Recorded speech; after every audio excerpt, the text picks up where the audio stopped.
বিজেপির লিড পাওয়া ওয়ার্ডে ট্যাপ কল পাইপলাইন কাটছে দুষ্কৃতীরা। ঘটনায় চাঞ্চল্য ছড়িয়েছে কান্দিতে। লোকসভা নির্বাচনের ফলাফল প্রকাশ হওয়ার পর মুর্শিদাবাদের কান্দি পুরসভার বিভিন্ন ওয়ার্ডে রাতের অন্ধকারে রাস্তার পাশে সরকারি ট্যাপ কল এবং জলের পাইপলাইনের সংযোগ কেটে দেওয়ার অভিযোগ উঠেছে দুষ্কৃতীদের বিরুদ্ধে।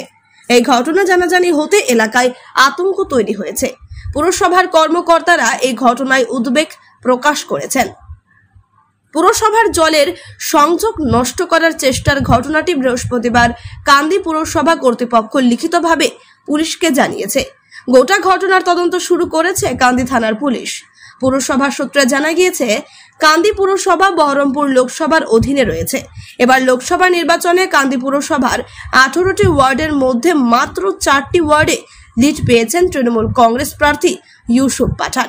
12টি ওয়ার্ডে লিড পেয়েছে বিজেপি এবং 2টি ওয়ার্ডে লিড পেয়েছেন কংগ্রেস প্রার্থী অধীর চৌধুরী। ভোটের এই ফল সামনে আসতেই দুষ্কৃতীরা সক্রিয় হয়ে উঠেছে।